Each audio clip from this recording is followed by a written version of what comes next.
The life of hair after, পরকালের জীবন হচ্ছে আজকে আমাদের আলোচনার মূল বিষয়বস্তু। আমি কিছু প্রশ্ন করতে চাই, সবাইকে দিল থেকে উত্তর দিবেন। আর হ্যাঁ প্রিয় ভাইয়েরা, আমরা যে মাহফিলে এসেছি জীবিত অবস্থায়, বাসায় যে ফিরে যাব জীবিত অবস্থায়, do you have any guarantee about it? কোনো গ্যারান্টি আছে? আপনাদের চাপায়ের একটা থানা হচ্ছে ওই যে শিবগঞ্জের পাশ দিয়ে চলে গেল সোজা নদীর পাড় আছে না ওইদিকে, ওই সেই দিন আমার মাহফিল ছিল দিনের বেলা আসরের পরে। অবাক হয়ে গেলাম, রাস্তাতে একটা মহিলার লাশ পড়ে আছে, মহিলা মারা গেছে। পরে নিউজ দেখলাম, ওইটা নিউজ হয়েছে, 1 মিনিটেই শেষ, লাশ পড়ে আছে। ইভেন আপনি অবাক হবেন যে তার লাশটা যে পড়ে আছে, কেউ যে তাকে উঠাই নিয়ে যাবে কেউ যাচ্ছে না, যে যার মতো সেলফি তুলছে, ভিডিও করছে, একটা চাদর দিয়ে তাকে ঢেকে দিয়েছে। আর আমার একটা জিনিস সেই সময় চিন্তায় আসছে, মহিলাটা কারো না মা হবে, কারো তো বোন হবে, কারো তো বউ হবে, তার লাশ পড়ে আছে রাস্তায়, কিন্তু তার বাপ এখনো জানে না। মা ভাবছে আমার মেয়ে তো গেছে বাহিরে ঘুরতে, আবার চলে আসবে। ছেলে জানে মা তো গেছে বাহিরে, আবার চলে আসবে। স্বামী তো জানে আমার বউ বাহিরে গেছে বাজার করতে, আবার চলে আসবে। কিন্তু তার লাশ চাপায়ের মাটিতে মেইন রোডে পড়ে আছে। ইস, this is the reality of this দুনিয়া। এটাই হচ্ছে জীবনের বাস্তবতা, যেখানে এক মুহূর্তের কোনো গ্যারান্টি নাই। ঠিক কিনা বলে? মরে যে যাব, বিশ্বাস আছে সবার এখন? নাম্বার 1 প্রশ্ন। নাম্বার 2, বুঝে বলবেন, না বুঝে কেউ বলবেন না। আমি একটু ভূমিকায় আছি আমার মূল ওয়াজে। আপনার চিন্তা অনুযায়ী, ইটস নট লাইক যে আপনি রিসার্চ করেছেন, আপনি আপনার চিন্তা থেকে বলেন, ফ্রম ইউর পার্সপেক্টিভ, আপনার মতামত থেকে বলেন তো, দুনিয়ার জীবনটা কি বেশি উত্তম না আখিরাতের জীবন বেশি উত্তম? আসতে কেন কম? দুনিয়ার জীবন বেশি উত্তম না আখিরাতের জীবন বেশি উত্তম? ওয়ালাল আখিরাতু খায়রুল লাকা মিনাল উলা। The life of hereafter is much more better than this worldly life. আল্লাহ তাআলা বলছেন, আখিরাতের জীবনকে আমি আল্লাহ তাআলা দুনিয়ার জীবনের চাইতে হাজার হাজার গুণ বেশি উত্তম বানিয়ে দিয়েছি। সুবহানাল্লাহ। 3 নম্বর প্রশ্ন, that is my last question in this chapter. শেষ প্রশ্ন, বুঝে বলেন। আচ্ছা আমার দিকে তাকান তো, চিল্লাবেন না, জাস্ট নর্মালি বলবেন। চিল্লাবেন না কেউ, জাস্ট নর্মালি বলবেন। আমার চেহারা দেখে, আমার মানে সাইজ, হাইট, গায়ের রং, আমার চেহারা, আমার দাড়ি দেখে আমার বয়স আনুমানিক কত মনে হচ্ছে? 30, 25, 27, 28, 32, 31 এরকমই তো মনে হচ্ছে নাকি? আচ্ছা আমার বয়স মনে করেন 30-এর কাছাকাছি, বা 30 না। এখানে অনেক মুরব্বী আছেন যাদের বয়স 50+। এমন কোন মুরব্বী আছেন যার বয়স 50-এর উপরে? কে আছে একটু হাত তুলেন তো। আব্বাজান, ওই যে আমার আব্বাজান। 60 হবে না আপনার বয়স? 60 বছর? মাশাআল্লাহ, হাত নামান। 60 বছরের বেশি হবে। আমি কেন বললাম? গল্প দেওয়ার জন্য নয়, আপনাকে বোঝাতে চাই একটা আয়াত, আল্লাহর কোরআনের আয়াত। এই যে 80 বছরের জীবনটা আছে না, 90 বছরের জীবন, 80 বছরের জীবন, মানুষ যখন পরকালের জীবন ফেস করা শুরু করবে, এটা এতটা লম্বা একটা জীবন হবে, কবরের জীবনটা এত লম্বা একটা জীবন হবে। 80 বছরের মুরব্বী বলবে, লাম ইয়ালবাসু ইল্লা আশিয়াতান আও দুহাহা, we were in the world just like on morning or on evening। মুরব্বী বলবে, আমার 80 বছরের হায়াতটা মনে হচ্ছে জাস্ট একটা সকাল কিংবা একটা সন্ধ্যা। আল্লাহু আকবার। How much long time it is, কতটা লম্বা সময় হবে এটা। এই পরকালটাকে আমি from beginning to the last কোরআন থেকে হাদিস থেকে হাইলাইট করতে চাই, গতানুগতিক ধারায় নয়, কোরআন থেকে হাদিস থেকে। সবাইকে বলছি, 2 চোখ, close your eyes just for 5 seconds. আপনার 2 চোখকে, মুরব্বী আব্বাজান, যুবক ভাইয়েরা, মায়েরা, বোনেরা, আপনার এই 2 চোখ বন্ধ করবেন জাস্ট ফর 5 সেকেন্ডস। 5 সেকেন্ডের জন্য আমি গুনবো, আমি নিজেও বন্ধ করব। 5 সেকেন্ড শেষ হবে, then you will open your own eyes, then চোখ খুলবেন। তার আগে চোখ খুলবেন না। সবাই চোখটা বন্ধ করেন, আমিও বন্ধ করছি। বেইমানি করবেন না, চোখ বন্ধ করেন। আমার কথা শোনেন, কাজ দেবে ইনশাল্লাহ একটু পরে। চোখ বন্ধ। On 2, 3, 4, 5. Please open your eyes, চোখ খুলুন। আমি যা বলি আমাকে দেখে আমার শব্দগুলোকে ফিল করে বুঝে বুঝে শুনবেন আমি কি বলতে চাই। আমরা এখন বসে আছি চাপায়ের নাচলের কাজল কেশর একটি এরিয়া বা একটা মাঠে। আগামীকাল যখন সকাল হয়ে যাবে, কেউ যাবে চাপায়ে, কেউ যাবে রাজশাহীতে, কেউ যাবে স্কুলে, কেউ যাবে কলেজে, কেউ যাবে তার চাকরিতে, কেউ যাবে তার কাজের জায়গায়, ব্যবসার জায়গায়। সকাল বাজে রাত 10টা, সকাল বাজে হচ্ছে 10টা। আপনাদের চাপায়ের যে বিশ্ব রোডটা আছে, গোদাগাড়ি চাপাই দিয়ে সোজা চলে গেল সেই সোনা মসজিদ। বলেন তো, এই যে রাতের বেলা বা সকালবেলা যে বাসগুলো আসে, হানিফ, দেশ ট্রাভেলস, ন্যাশনাল, গ্রামীণ, এই যে বিশ্ব রোড যেটা গোদাগাড়ি হয়ে সোজা চাপাই দিয়ে একদম সোনা মসজিদ বর্ডার পর্যন্ত যায়, বুঝে বলবেন, না বুঝে কথা বললেন না। এই বিশ্ব রোডে যে গাড়িগুলো চলে, মুরব্বী আব্বাজান, যুবক ভাইরা, স্পিড কি কম হয় না অনেক বেশি হয়? অনেক বেশি হয়। 110, 120। চাপায়ে তো অনেক মানুষ মারা যায় মেইন রোডে গিয়ে।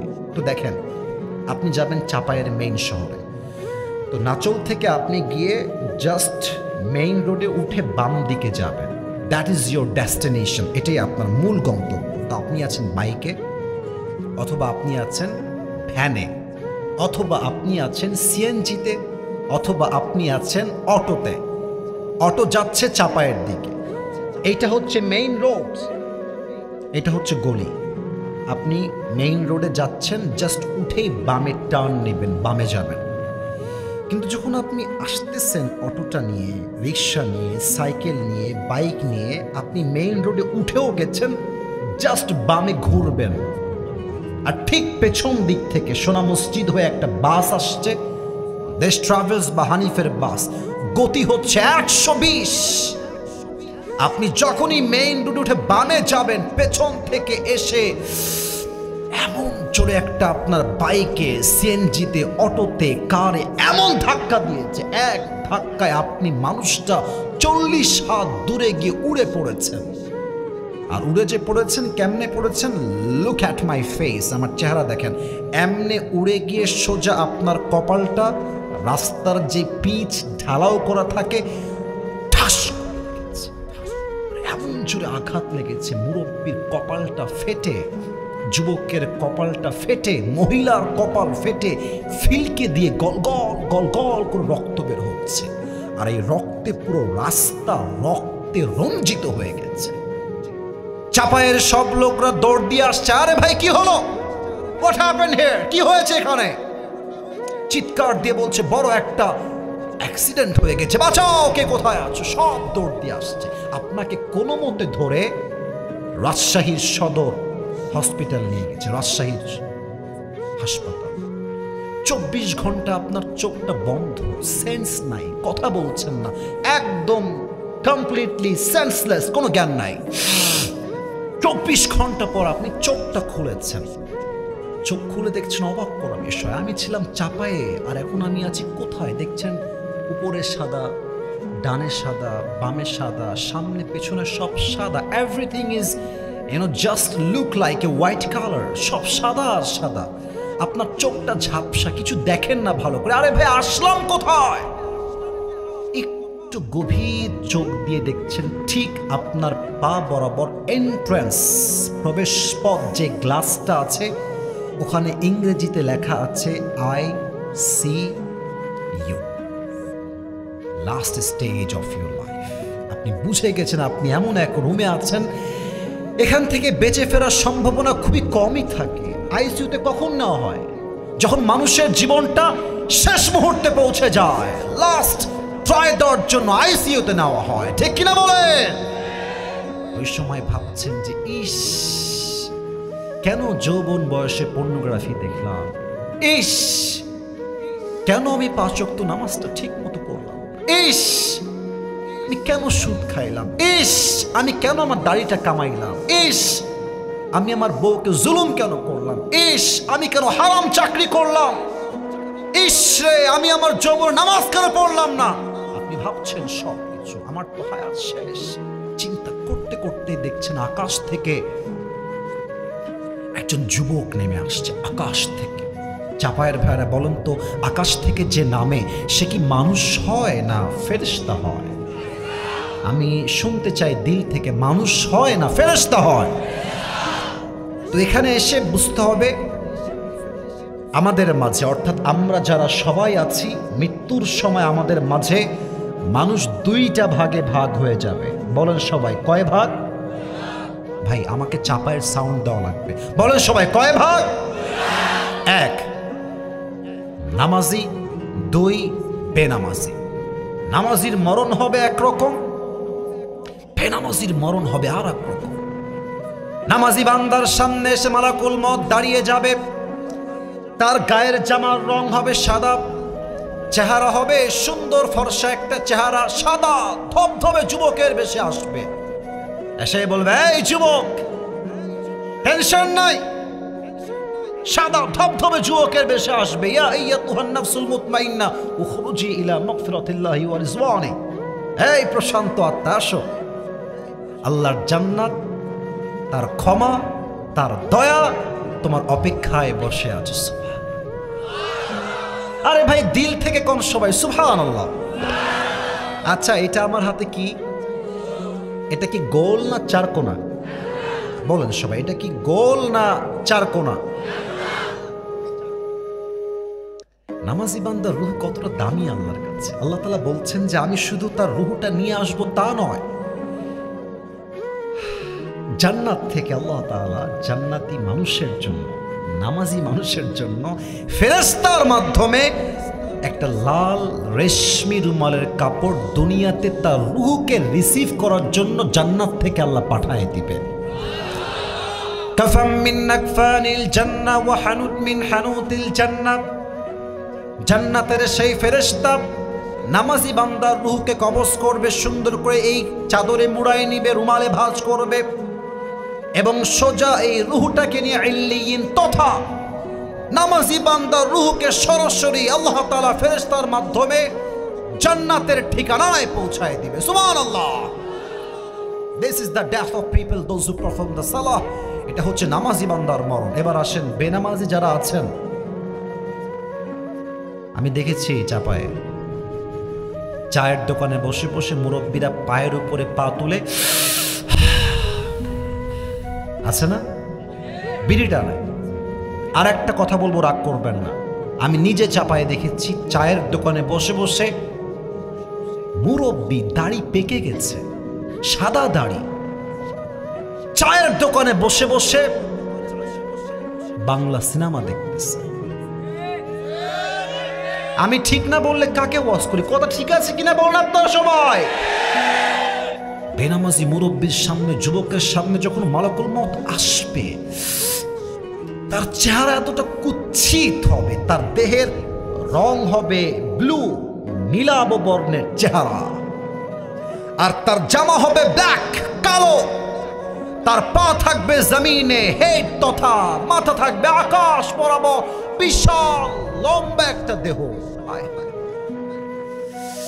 এই মারাত্মক চেহারা দেখে বেনামাজি যুবক, বেনামাজি মুরব্বী, বেনামাজি মা, তার দেহে একটা কম্পন তৈরি হবে, একবার থর থর থর থর করে কাঁপবে, রুহটা বের হয়ে আয়। এই চিৎকার আর ধমক শুনে বেনামাজির রুহটা একবার ডানে দৌড় দিবে, একবার বামে দৌড় দিবে, একবার পেছনে দৌড় দিবে। রুহটা ধরা দিতে চাইবে না। আমার বাম হাত দেখেন, হাদিসটাকে আমি প্র্যাকটিক্যালি বুঝাই চাপায়ের ভাইয়েরা। মালাকুল মউত তার বাম হাত দিয়ে এমন একটা থাবা দিবে বেনামাজির রুহের দিকে।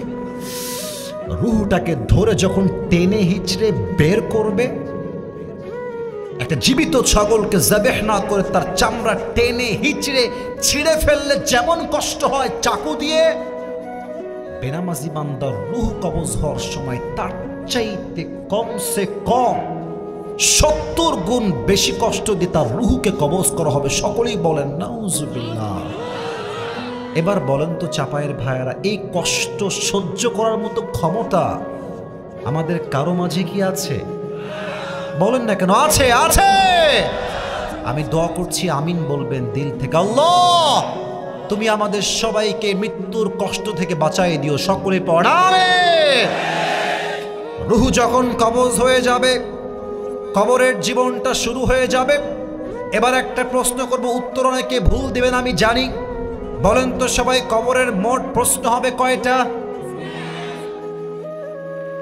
মোট প্রশ্ন হবে 4টা। মোট প্রশ্ন 4টা। আমি বলছি, আপনার উত্তর দেন। এই হলুদ, এই হলুদ, হ্যাঁ বসে গেছে, খবরদার। না না, এদিকে এদিকে, কেউ ওঠে নাই, এদিকে তাকান। সবাই একটা কাশি দেন। এমন একটা তাকবীর দিবেন যেন প্রমাণ হয় চাপায়ের মানুষ শুরুতেও বাঘের বাচ্চা, মাঝেও বাঘের বাচ্চা, শেষেও তারা বাঘের বাচ্চা। ঠিক কিনা বলে? খবরের প্রথম প্রশ্ন হবে, মান রব্বুক, তোমার রব কে? এত আস্তে কেন? আমাদের রব কে? আমাদের রব কে? আল্লাহ আমার রব, আল্লাহ আমার রব। দমে দমে তনু মনে তারি অনুভব। তোমার দুনিয়াতে আমি যেদিকে তাকাই, অথই নিয়ামতে ডুবে আছি সবাই। পাখপাখালির কণ্ঠে শুনি তাসবিহ কল রব, তাসবিহ কল রব। আল্লাহ আমার রব, এই রবই আমার সব। রবকে Number 1 question you will be asked about on this matter: who is your Lord? First question. The second question will be like this: Man nabiyyuk? Ata'rifu hadha ar-rajul? Who is your prophet? Do you know this person? Who is he? তুমি কি এই মানুষকে চেনো? এই মানুষটা কে হয় তোমার? যে হবে ইমানদার, যে হবে পাক্কা নামাজি যুবক, দাড়িওয়ালা যুবক, সে বলবে তুমি কারে চিনাও মিয়া? যার জন্য কষ্ট করেছি, আল্লাহর রাস্তায় জীবনকে শহীদ করেছি, আমার নবীর ভালোবাসায়। এটাই হচ্ছে আমার প্রিয় নবী মুহাম্মদুর রাসূলুল্লাহ সাল্লাল্লাহু আলাইহি ওয়াসাল্লাম। তবে হ্যাঁ, সবাই কিন্তু এই উত্তর করতে পারবে না। আপনি বলবেন, হুজুর কোনো কথা কইলেন এটা? মান নাবিয়ুক সহজ, হাযা নাবিয়ুনা মুহাম্মদুর রাসূলুল্লাহ, সহজ কথা না। না, এটা বুঝতে ভুল করবেন না। এটা ব্রেইনের প্রশ্ন নয়।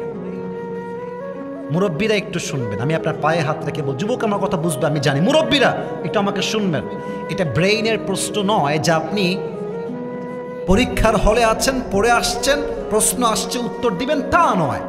এটা হচ্ছে হৃদয়ের বিষয়। যার ঈমান আছে সে উত্তর করতে পারবে, আর যার ঈমান নাই সে যতই মুখস্থ করুক আমার রব আল্লাহ, আমার নবী মুহাম্মদ, আমার ধর্ম ইসলাম, যতই সে মুখস্থ করুক, যার হৃদয়ে ঈমান থাকবে না সে হাজার চেষ্টা করলেও এই জবাব দিতে পারবে না। ঠিক কিনা বলে? এবার আমার হাত দেখেন তো, এই যে আমি হাত দিয়ে ধরেছি, এটা কি কি এটা কি? দাড়ি। আমাকে কি খারাপ লাগতেছে দাড়ি দেখে? আমি কথাটা শুনি নাই, খারাপ লাগতেছে? আনস্মার্ট লাগতেছে? অনেক মেয়ের দেখবা যে দাড়ি দেখলে চুলকায়, একটু চুলকায়, হ্যাঁ, বলবে যে দাড়িওয়ালা আমার পছন্দ না, দাড়ি দেখলে কেমন যেন একটা খ্যাত খ্যাত লাগে আমার। তুমি একটা কথা শিখে নাও আসিফের থেকে। আমি আসিফ তোমাকে বলছি, দাড়ি দেখে if somebody reject you just for only reason, and that is you have the beard, the sunnah of last messenger Muhammad sallallahu alaihi wasallam, যদি তোমাকে কোনো মেয়ে দাড়ির জন্য নো বলে দেয়, তুমি চাপায়ের ছেলে বাঘের মতো কথা বলবে, বেটি তুই আমারে কি বিয়ে করবি না, তুই তো আমার বউ হওয়ার যোগ্যতাই রাখিস না। যে আমাকে নবীর সুন্নাহের দাড়ি রেখে পছন্দ করবে সেই তো আমার বউ হওয়ার যোগ্যতা রাখে। চাপায়ের ভাইরা, এবার বলেন তো, আমার নবীর মুখে দাড়ি ছিল কি ছিল না? নবীর মতো সুন্দর এই তল্লাটে দ্বিতীয় আর কেউ হতে পারে? চাঁদের চেয়ে সুন্দর তুমি, নবী আমার কমলিওয়ালা, দো জাহানের বাদশাহ তুমি, প্যারা নবী সাল্লে আলা, দো জাহানের বাদশাহ তুমি, প্যারা নবী সাল্লে আলা, চাঁদের চেয়ে সুন্দর তুমি, নবী আমার কমলিওয়ালা। সুবহানাল্লাহ। নবীকে কেউ আপনারা দেখেছেন সরাসরি? কেউ দেখি নাই। আপনারা মানে উত্তরটা বোঝেন নাই। কেউ কি আমার সরাসরি দেখেছি? আমিও দেখি নাই, আপনিও দেখেন নাই। তবে বলেন তো, বিশ্বাস হয় যে আমার নবীর চেহারা চাঁদের মতো সুন্দর ছিল? এদিকে খুব জোরে পাইছে, এদিকে আস্তে হয়ে গেছে। নবীর চেহারা চাঁদের মতো সুন্দর ছিল, বিশ্বাস কি হয়? এটা কি বিশ্বাস হয় যে পুরো পৃথিবীর সৌন্দর্য রাখবেন এক পাল্লায়, আর আমার নবীর চেহারার সৌন্দর্য রাখবেন আর এক পাল্লায়? আমি আল্লাহর নামে কসম করে বলতে পারি, পুরো পৃথিবীর সৌন্দর্য আমার নবীর চাঁদের মুখের কাছে হার মেনে যাবে যুবক ভাইরা। দ্বিতীয় প্রশ্ন তোমার নবীকে। তৃতীয় প্রশ্ন, ওয়ামা দীনুক, what is the name of your religion? তোমার ধর্মের নাম কি? বলেন সবাই, আমাদের ধর্মের নাম ইসলাম। ইসকনকে মাথায় রাখতে হবে, এটা বৌদ্ধের দেশ নয়, এটা খ্রিস্টানদের দেশ নয়, এটা ভারত নয়, এটা গুজরাট নয়, এটা বাংলাদেশের 90% মুসলমানের দেশ। যুবক ভাইরা, তোমরা আমাদের দেশ নিয়ে খেলবা আর আমরা কি আঙ্গুল চুষবো? এটা কখনো বরদাস্ত করা যাবে না। আমরা এই কথা বিশ্বাস করি, পুরো ভারত শক্তি ঐক্যবদ্ধ হবে, আমেরিকা একসঙ্গে হবে, চায়না একসঙ্গে হবে। তাদের অস্ত্রে সেই পরিমাণ শক্তি নাই যেই পরিমাণ শক্তি মুসলমানদের নারায়ে তাকবীর আল্লাহু আকবরের মাঝে খুঁজে পাওয়া যাবে। বেশি বাড়াবাড়ি করিলেন না। সাইদি সাহেব একটা কথা সুন্দর করে বলতেন যে তোমরা থাকো গাছের আগায়, আমরা থাকি গোড়ায়। বলেন তো চাপায়ের পায়েরা, গাছের আগার শক্তি বেশি না গোড়ার শক্তি বেশি? আরে বোঝে না, এর আগা না গোড়া? গোড়া। উনি বলতেন যে বাড়াবাড়ি বেশি কইরো না, এমন একটা ঝাঁকি মারবে জনগণ গাছের গোড়ার থেকে মামুর বাড়ি দিল্লি গিয়ে পড়বা। ওই দিল্লি গিয়েই তারা পড়েছে। এখন তারা ট্রাই করছে কোনো মতে দাঙ্গা লাগাই দিয়ে মুসলমান হিন্দুর মাঝে দাঙ্গা লেগে যাবে, বিদেশ থেকে শক্তি এসে প্রেসার দিবে, ডক্টর ইউনূস পদত্যাগ করবে, সবাই বলবে আমরা আর পারবো না, আমরা পালায়ে গেলাম। তারা এসে দেশের ক্ষমতায় আবার দখল করবে। এটা কি মামুর বাড়ির আবদান নাকি গো? এবার তো শুধু যুবকরা নয়, প্রত্যেকটা মুরব্বী কাফনের কাপড় পরে রাস্তায় নামবে। যুবক ভাইরা আমার, আমরা ওয়াদা করছি, প্রতিজ্ঞাবদ্ধ হচ্ছি, আগামীতে আমার এই বাংলাদেশে স্বৈরাচার রাজতন্ত্র আমরা একচুল পরিমাণ বরদাস্ত করতে পারবো না। আমাদের ধর্ম ইসলাম তো, তাই আমরা আগে আগে মারতে চাই না, আমরা ডিফেন্স অ্যাটাক করি। ডিফেন্স অ্যাটাক বোঝেন? ডিফেন্স অ্যাটাক মানে আমি কাউরে মারবো না, যদি কেউ আমাকে মারতে আসে প্রয়োজন তাকে শহীদ করব, সঙ্গে সঙ্গে জীবন তার নিয়ে নিব, বাট আমি আমার ডিফেন্স অ্যাটাক করেই ছাড়বো। ঠিক কিনা বলে? ধর্ম আমাদের ইসলাম শান্তির ধর্ম। 3টা উত্তর শেষ। আরে এতগুলো উত্তর তুমি কেমনে পারলা? ওমা ইলমুক, ওমা ইলমুক, what is the source of your knowledge? How do you know that your Lord is Allah, your messenger is Muhammad sallallahu alaihi wasallam, and how do you know that your religion is Islam? তুমি জানো কেমনে এত উত্তর ভাই? শিখছো কোন কিতাব থেকে? বলেন সবাই কোন কিতাব? বলেন সবাই আল কোরআন। এই 4টা উত্তর শেষ। আল্লাহ বলবে, এই ফেরেশতা স্টপ, স্টপ, খবরদার আমার বান্দাকে আর ডিস্টার্ব করিস না। এখনই এই মুহূর্তে আমার বান্দার কবরটাকে তুই 70 গজ লম্বা করে দে, আমার বান্দার কবরের সঙ্গে জান্নাতের সম্পর্ক করে দে। সুবহানাল্লাহ। আল্লাহ, তুমি আমাদের পরকালের জীবনের প্রথম ধাপে যে কবরটা আসবে, এই কবরের 4টা উত্তরকে সহজ করে দিও। সকলেই পড়েন আমিন। ওয়াজ কিন্তু শেষ হয় নাই। আপনারা কি একটা পর্যন্ত সময় দিতে পারবেন না আমাকে? আরে আমার তো বিশ্বাস, যদি শেষ রাত পর্যন্ত ওয়াজ হয়, এরা শেষ রাত পর্যন্ত ওয়াজ শুনে বাসায় ফিরে যাবে। ঠিক কিনা বলে? ওয়াজের মাঝে আছে আমি এবার। ওই যে 1-2 জন যাচ্ছে, ধমক দিব না, কারণ কি জানেন? সবার বাসা একরকম হয় না। আমি নিজেও তো একসময় ওয়াজ শুনতে যেতাম। আমার মনে আছে ওয়াজ শুনতে গেছি আমি, তখন আমি বক্তা ছিলাম না, আমি হাফিজুর রহমান সিদ্দিকী হুজুরের ওয়াজ শুনতে গেছি তার মাহফিলে। বাজে হচ্ছে রাত 11টা। আমার বাপ কল দিয়ে বলছে, বাড়িতে আসবি না, গেট লাগাই দিব। যে আব্বা আমি আসছি, উঠে গেছি। আর হুজুর বলছে, কে উঠলো রে? তো সবার পরিস্থিতি একরকম হয় না। তবে আমি আশা রাখি চাপায়ের ছেলে পেলে এরা কাউকে ভয় পায় না একমাত্র আল্লাহকে ছাড়া, ঠিক কিনা বলে? দোয়া না করে কেউ যাবা না। তবে হ্যাঁ, একটা এলান করে দিই, আমি প্রত্যেকদিন পুরস্কার দিই আমার পরিধান করা টুপি অথবা কোনো কোটি উপহার দিই। তো আজকে টুপিটা আমি রেখে আসছি, আজ তোমাদের জন্য একটা উপহার থাকবে আমার পক্ষ থেকে। 500 টাকা নেবেন?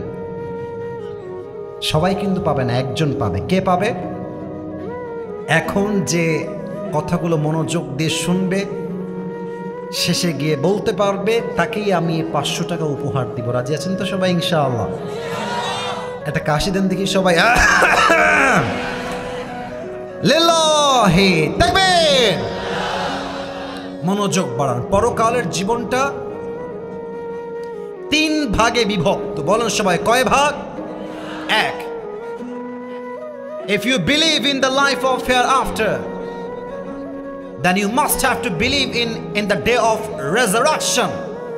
যে পরকালে বিশ্বাস করে সে এটাও বিশ্বাস রাখে যে দুনিয়ার জীবনটাই আসল জীবন নয়, কবরে যাওয়ার পরে আমাকে আবার একটা নতুন জীবন দিবে একজন, তিনি কে? 2 নম্বর, if you believe in the life of hereafter, then you must have to believe on the day of accountability. কিয়ামতের দিন যে হিসাব হবে প্রত্যেকটা আমলের, বিশ্বাস হয়? আচ্ছা, আপনাদের টিনের বাসা আছে কারা? টিনের বাসা? টিনের বাসা অনেকে, শ্বশুরের সর্বনাশ। আচ্ছা, হাত নামাও। আচ্ছা, এদিকে তাকান, দেখবেন টিনের বাসায় সকালবেলা ছোট্ট ছোট্ট ফুটার দিয়ে আলো বের হয়, ছোট্ট ছোট ফুটা দিয়ে আলো বের হয়। আর দেখবেন ওই আলোতে ছেলে ছেলে বসো, হ্যাঁ বেশি ছাড় দেওয়া যাবে না, বসে পড়ে, মুরব্বী একজন যাক, সমস্যা নাই। যুবকরা উঠলেও ঠ্যাং ভেঙে দেওয়া হবে, ঠিক কিনা বলেন? তো দেখবেন ছোট্ট ছোট্ট আলো বের হয় এবং আলোতে কিছু ধূলিকণা থাকে, ধুলা। তো বলেন তো চাপার ভাই, ধুলো যদি কেউ ধরতে চায় হাত দিয়ে ধরা যায়? হ্যাঁ, ধরা যায় না, একদম ছোট্ট ছোট্ট। আল্লাহ বলছেন, فَمَن يَعْمَلْ مِثْقَالَ ذَرَّةٍ خَيْرًا يَرَهُ وَمَن يَعْمَلْ مِثْقَالَ ذَرَّةٍ شَرًّا يَرَهُ।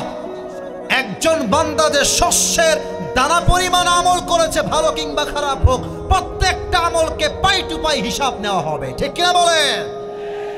তবে এই কিয়ামতের কঠিন ময়দানে বান্দা যদি জান্নাতে যেতে চায়, তার 100তে আমল নামা কত হওয়া লাগবে কে বলতে পারে? 100তে 51, 51। বলেন সবাই কত? এবার আমার 2 হাত দেখেন, এটা আপনার ডান আমল, এটা আপনার বাম আমল, ওজন দেওয়া হবে। একজন বান্দা এমন হবে যে বান্দার আমল নামাটা 50-50, এদিকেও 50, এদিকেও লাগে কয়টা? আরে ভাই কথা কোন কয়টা? ও বলবে কোনো টেনশন নাই, আমার বাপ তো এখানেই আছে, মা তো এখানেই আছে, আম্মা জান, ও আব্বা জান, আমার একটা আমল হলেই আমার জান্নাত কনফার্ম। আব্বা আমাকে একটা আমল দেন তো আব্বা। কেউ হাসবেন না, এটা হাসির কথা নয়। বাবা বলবে, তুই কে? কই থেকে আসছিস তুই? কিসের বাবা? আমার তো দুনিয়ায় কোনো সন্তানই ছিল না। হায় হায় হায়। বাবার এই কথা শুনে যুবকের মাথা টনক নড়ে যাবে। আমার বাবা আমাকে চিনল না, আয় হায়, হয়তো মা আমাকে চিনবে, মাস্ট। আম্মা যান, একটা আমল, আম্মা একটা আমল আপনি দিলে আপনার ছেলে জান্নাতে চলে যাবে, আম্মা একটা আমল দেন তো আম্মা, একটা। মা বলবে, তুই কে? মান আনতা, কে তুমি? কই থেকে আসছো? কিসের মা? আমার তো দুনিয়ায় কোনো সন্তানই ছিল না, বের হয়ে যাও, চলে যাও এখান থেকে। যুবকের মাথা ঘুরবে, বাপ চিনে না, মা চিনে না, ভাই চিনছে না, বউ চিনে না, কেউ চিনে না। 2 হাত এমনি দিয়ে হতাশ হয়ে চুপ করে বসে যাবে। একজন যুবক আসবে, বলবে, এই ভাই তোমার কি হয়েছে? মন খারাপ কেন? আরে ভাই আপনি জানতো, কেউ সমাধান করতে পারবে না, বাপ মাই চেনে না, আপনি কোথাকারকে, যান এখান থেকে যান ভাই, আমি আপনাকে বলতে চাই না। তো সে বলে, ভাই বলেন না কি সমস্যা, আমি তো আপনাকে হেল্প চাইলে করতেও পারি হয়তো বা। বলছে, ভাই জান্নাতে যাওয়ার জন্য লাগবে 51, আমার আছে 50, একটা আমল হলেই আমি জান্নাতে। তো ওই ভাই বলবে যে, ভাই যান, আজকে একটা আমল আমি আপনাকে দান করব। সুবহানাল্লাহ পড়েন সবাই মিলে। আরে ভাই আপনি কে? বাপ দেয় নাই, মা দেয় নাই, সন্তান কেউ দেয় না, আপনি কে ভাই? বলছে ভাই আপনি কি একটা আমল নিবেন নাকি নিবেন না তাই কোন আগে। বলছে আরে আমার তো আমল একটা লাগবেই লাগবে, একটা আমল আমাকে জলদি দান করেন। একটা আমল নিয়ে সোজা রবের কাছে দৌড় দিবে, আল্লাহ একটা আমল পেয়ে গিয়েছে, আমাকে এখন জান্নাত দিয়ে দাও। আল্লাহ বলবে কি রে, তোকে একটা আমল কে দিয়েছে রে? আল্লাহ কি জানে না? আরে কথা কোন জানে না? ওই বান্দা বলবে আল্লাহ হাদা আখি, this is my brother who has given me this just on this, এই ভাই আমাকে একটা আমল দিয়েছে। আল্লাহ বলবে এই दिमाग ठीक है तेरा, किसी ने नहीं दिया, बाप ने नहीं दिया, माँ ने नहीं दिया, बेटे ने नहीं दिया, तू कौन है देने वाला? তুই কেন দিলি রে ভাই? তোর কি মাথা ঠিকঠাক আছে? doesn't make any sense, তুই কেন একটা আমল দান করলি? ওই বান্দা বলবে আল্লাহ আমার কাছে আছেই মাত্র একটা, ওইটা থাকলেও আমি জাহান্নামী, না থাকলেও আমি জাহান্নামী। তা আমি ভাবলাম যে একটা আমল দিয়ে যদি আমার কোনো ভাই জান্নাতে যায় তো আমার সমস্যা কোথায়? ওই একটা ভাইয়ের এই জান্নাতে যাওয়ার জন্য আমি একটা আমল তাকে দান করে দিয়েছি। আল্লাহ বলবে তুমি কি আমার চাইতে বেশি দয়াময় হতে চাও? না না, তুমি আমার মতো দয়াময় নও। আনার রহমান আনার রহিম, আমি হলাম সবচাইতে দয়াময় মায়াময়, the most merciful, the most gracious, the most kindful Lord। আমার মতো দয়াময় আর কেউ নাই রে বান্দা, তুই একা না। তুই যে একটা আমল পেয়েছিস তুই একা জান্নাতে যাবি না, তোকে যেই ভাই একটা আমল দান করেছে তুইও জান্নাতে যা, তাকেও একসঙ্গে জান্নাতে নিয়ে প্রবেশ কর। আমল লাগবে 100তে 51। তবে একটা প্রশ্ন করছি, যদি জানেন উত্তর দিবেন। বলেন তো কিয়ামতের দিন প্রথম হিসাব হবে কি বিষয়ে? নামাজ। এই বলেন সবাই কি নাম? আপনারা সবাই মিজানুর রহমান আজহারির নাম শুনেছেন না? আরে ভাই কথা কোন শুনেছেন না আপনারা সবাই? একজন দেখেছে ও মাশাআল্লাহ। আসলে আজহারি সাহেব কিন্তু আমাদের রাজশাহীতে এসেছে, আমরা কিন্তু জানি না, কারণ তখন তিনি ফেমাস ছিলেন না। আসলে কি জানেন, এই দেশের কালচারটাই সিস্টেমটা আলাদা। আজকের জিরো কালকে হিরো হয়ে যায়, ঠিক কিনা বলেন? উনি রাজশাহী দুর্গাপুরে আসছে, ওই পাবনায় আসছে, আমরা জানি না কখন আসছে। যখন তিনি নন ফেমাস ছিলেন, ওনার একজন নানা ছিলেন, তার নাম হচ্ছে গোলাম সরওয়ার সাইদি হুজুর। মাশাআল্লাহ, আমার চেহারা কেমন সুন্দর ভাই, আমি তো ইয়াং ছেলে, উনি মুরব্বী ছিলেন, বাট কি সুন্দর তাগড়া চেহারা, চাপদাড়ি, কি সুন্দর চশমা পড়তেন তিনি। উনি জুমার খুতবায় একটা কথা খুব মারাত্মক বলেছেন, যুবকদের কলিজায় গিয়ে আঘাত করেছে। উনি একটা কথা বারবার বলতেন, নামাজ নাই যার ঈমান নাই তার। নামাজ নাই যার, মুসলিম হিসেবে পরিচয় দেওয়ার কোনো অধিকার তার নাই। চাপায়ের ভাইরা, ঠিক কিনা বলে? নামাজ কাকে বলে একটা হাদিস শোনাই। ইসলামের দ্বিতীয় খলিফা, হাদিসটা লাস্ট হাদিস, কোন যুবক ডান বাম করলে খবর আছে, লাস্ট হাদিস বলছি। আমরা একটা বাক্য প্রায় বলি, শেষ ভালো যার সব ভালো তার। আজ শেষটা আমাদের ভালো হবে, আমরা প্রমাণ করব নাচলের সন্তানরা, সব কোরআন প্রেমিক সন্তানরা আসিফের সামনে বসে আছে, ঠিক কিনা বলে? ওমরের কাছে একজন যুবক আসছে, তার নাম হচ্ছে আবু লুলু আল মাজুসি, একজন কাফের আগুনের পূজারী সেই যুবক ছিল। ডাক দিয়ে বলছে, ওমর, আমার যেই মালিক আছে সে প্রত্যেক দিন আমার কাছে 6 দিরহাম চার্জ করে গোলাম হিসেবে, বাট আমি এমন একজন গরিব যুবক যেই যুবকের কাছে 6 দিরহাম দেওয়ার মতো কোনো সামর্থ্য নাই। ওমর, আপনি একজন খলিফা, এই দেশের প্রধানমন্ত্রী, আপনি আমার মালিককে আদেশ দিয়ে আমার জন্য 6 দিরহামকে কমিয়ে মাত্র 2 দিরহাম করে দেন, আমার জন্য সহজ হয়ে যাবে। ওমরে ফারুক বলছে, যুবক ভাই সমস্যা নাই, কোনো ব্যাপার না, বাট আমাকে জানতে হবে তোমার চাকরি কি, তোমার ব্যবসার সোর্স কি, তুমি কি করে খাও? ওই যুবক নাম হচ্ছে আবু লুলু আল মাজুসি, ডাক দিয়ে বলছে, ওমর, আমি প্রত্যেক দিন চাকু বানাই, খঞ্জর বানাই, এই খঞ্জর বানিয়ে বানিয়ে প্রত্যেকটা মানুষকে যে বিক্রি করে বেড়ায়, চাকু বানায়, চাকু বানাও, মাশাআল্লাহ, তোমার ব্যবসা তো অনেক বড়। এই যুবক, তোমার তো 6 দিরহাম নয়, you should be charged at least 10 দিরহাম। তোমার 6 দিরহাম নয়, তোমার তো 10 দিরহাম চার্জ হওয়ার কথা। এটা শুনে এই কাফের তেলে বেগুনে জ্বলে উঠেছে। আরে আসলাম বিচার নিয়ে, তুমি কমাবা, তুমি বাড়াই দিলাম। আচ্ছা, সবাই যেহেতু মুসলমান তাই তুমি সবার বেলায় নরম, আর আমি যেহেতু কাফের তাই তুমি আমার বেলায় হয়েছ গরম, তাই না ওমর? তোমার বিচার আমি করব, যাও। হুমকি দিয়ে বের হয়ে গেছে। আচ্ছা, শীতকালে ঠান্ডা লাগলে আমরা কি মুড়ি দেই? এমনি চাদর, চাদর, চাদর। বলো সবাই, কি মুড়ি দেই? ওই যুবকটা রেগে বের হয়ে গেছে। আমার এই কথাগুলো মনোযোগ দিয়ে শুনবেন। বের হয়ে সারা রাত মিলে ওমরকে হত্যা করার জন্য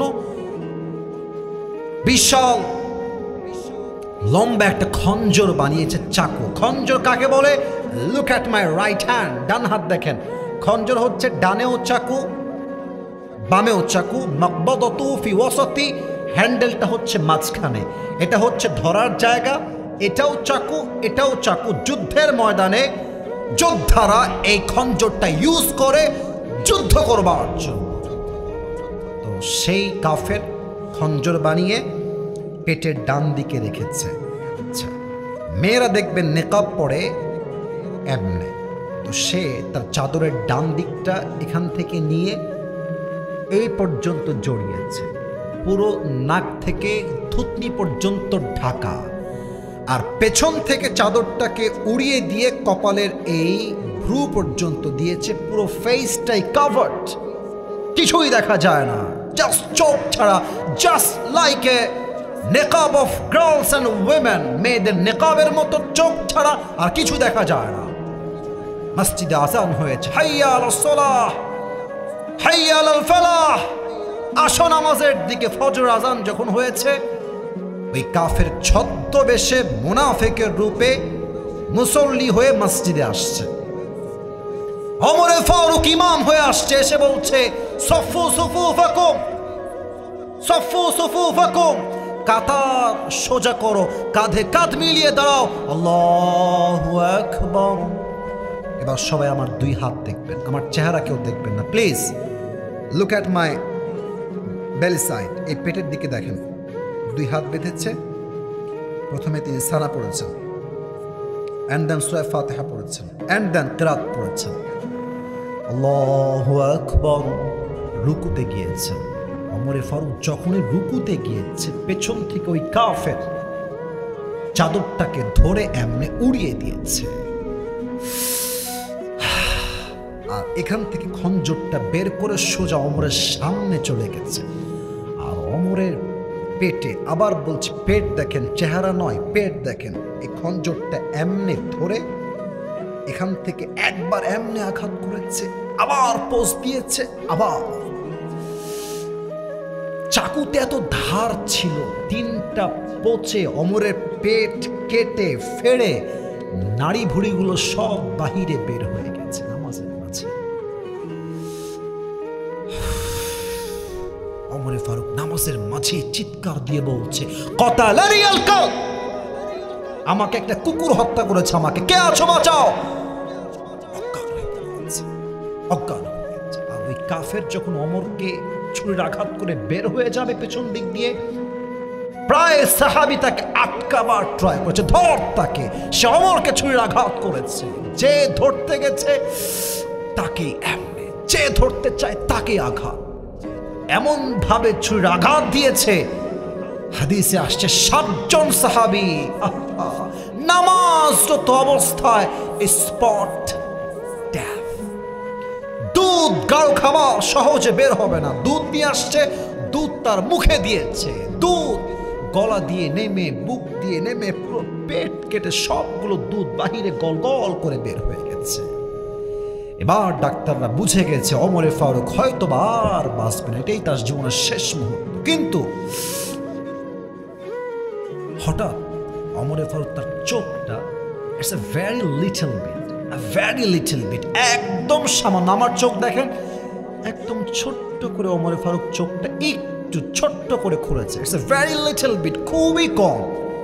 এক সাহাবী দূর থেকে দেখছে যে ওমর ফারুক তার চোখটা একটু খুলেছে, দৌড় দিয়ে আসছে, ইয়া ওমর মালাকা ইয়া ওমর, মালাকা ইয়া ওমর, হে ওমর আপনার কি হয়েছে, কিছু বলবেন নাকি, আমাকে বলেন। ওমর ফারুক কোনো কথাই বলছে না, একবার কান দেখাচ্ছে, একবার মুখ, কান মুখ, কান মুখ, ইঙ্গিত কি তোমার কানটা আমার মুখের কাছে নিয়ে আসছো।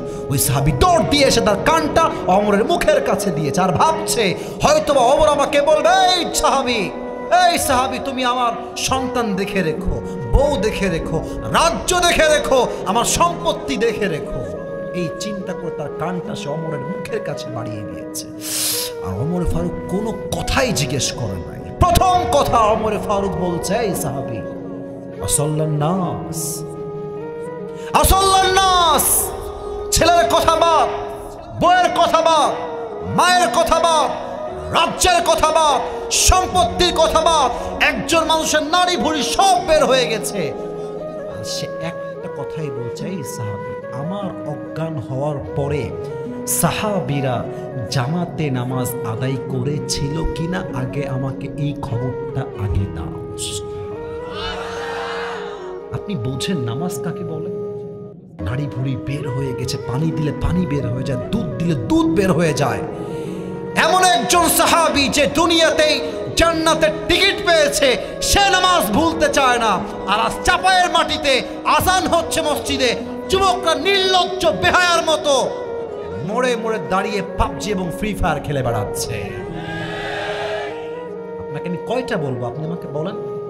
আজান হচ্ছে মসজিদে, চায়ের দোকানে চায়ের দোকানদার হিন্দি গান ফুল ভলিউমে বাজায় বেড়াচ্ছে যুবক, ঠিক কিনা বলো?